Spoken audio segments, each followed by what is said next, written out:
Hey guys, so I just finished watching Okami-san and her seven companions, and it takes place at a high school, which a lot of animes do at this point. There's a lot of fights in this one, a lot of fist fights, a lot of throwing rocks with slingshots at people, punching people, everything you can name of, hitting people in the head with like tire irons and poles, and it's a little insane actually. And because there's a school and there's fights, there's obviously a rival school. Now, the school is full of all criminals, basically ones that have done something and aren't allowed into the other school systems. One thing I did like about this show is you found out the background stories of basically all the major characters except for one, our main character Okami. And because of this, it leads you to believe that she could have been raped in her past, or she could have. There was something going on with one of the other characters she's terrified of at this point, and it's. I don't know, she's a little broken. She's very powerful, though. She's strong. She punches people with these little kitty mittens, boxing gloves that meow every time it hits somebody. Some of them have electrical shocks put into it so that when you punch them, they get shocked. It's really kind of cool, actually. Then there's the guy who, in the first episode, like the first couple of minutes, says that he loves her. And because of that, they end up fighting together, and he's beating people with rocks coming out of his slingshot, trying to protect her because he really can't, he feels like he can't do anything else. So he wants to become her shield more than anything. But one thing about this show was the narrator. I'm very unsure about this narrator. I'm not sure if I love her or hate her. It's one of those older person voices where it sounds kind of like a grandmother or something. And it's like tells the story of fairy tales. So some of them was Beauty and the Beast, one of them was Cinderella, and just modernized animanized, that's not a word. Modern anime versions of fairy tales mixed with their lives. And because of this, the narrator said the weirdest things and kept talking when you're like, I'm trying to hear what they're saying. So it could have been that the narrator was more important than what they were saying at the time, or I'm not exactly sure what was going on all the time, but the narrator definitely was annoying at times. She was hilarious at times too, which kind of makes it a toss-up whether I liked her or whether I didn't like her, and because of that, I'm not exactly 100% sure. So this show is 12 episodes, so it's not very long. It's easy to sit through. It's fairly lighthearted. It's nothing that's really going to tug at your heartstrings too much. And I would give it probably a 7 out of 10, just because, again, it's not exactly my type of show. But my sister wanted to watch it, and she said that it was good, so I said, why not? We'll watch it together. And she enjoyed it immensely.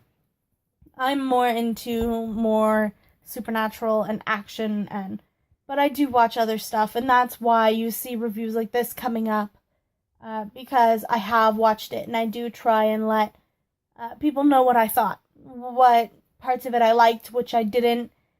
Even if it's not exactly the anime type that I usually watch, there are still aspects of it I enjoy. Like, there was this one white-haired guy who was a horrible flirt. He has a girlfriend, and it's very clear that he has a girlfriend, but he's a horrible flirt. But as soon as she needs him, he's there. There was a whole bunch of girls in bikinis in one scene, and they're swarming him, and she starts crying because of stuff that's going on. And he just ignores everything else that's around him and goes to her and just says, basically, you're my woman, you're my girl. I don't care for anybody else. You're mine. There's nothing that can drag me away from you. And I think that's really sweet. He was funny. She was a little bit of a piece of work. She was very jealous, but she was also very fun to watch. Maybe because she was jealous, it was fun to watch, but those two probably were my favorite characters in the whole show. Although little red so Okami-san is the wolf, and the whole joke is there's this little girl, little red. She's basically the same age as Okami. but she's short, she's got red hair, so she's known as Little Red Riding Hood. She is the most devious little one ever. She's hilarious. She comes up with any plan possible to get Okami to do what she wants and to mess with everybody's heads. And because of that, a lot of stuff happened that really didn't need to happen, and some stuff happened that I'm actually really glad did, because it was hilarious just to see Okami have to go through those situations when she's playing the tough girl and doesn't know how to react to it. So I thought that was also a lot of fun. And then there was the president. The president's a very skilled cross-dresser. Just to get information, the president of their school club. And I'm not sure how to feel about that, because he was hilarious, but he was also... You can never tell if it was him or if it was just some random person from the school, because he cross-dressed in many different outfits and changed his voice a lot, which was pretty cool too. But it made me a little anxious about if it was going to be him, or if he was going to find out something about these characters that he shouldn't know, or... Because the president of the whole school, like the dean basically, was a old pervert, man. He was a very old pervert. And, well, Ringo used that to her advantage too, which was a little weird, but made sense for the situation. Anyway, so there's not much more I can say without spoiling too much. I'm trying not to spoil as much as possible, because I know that people have wanted me not to spoil quite as much as I have in the past, and because of that, I'm going to try not to say as much as I had been saying in the past. So that's all I got today, guys. Have a good day. Sleep well if that's where you're at. See you later.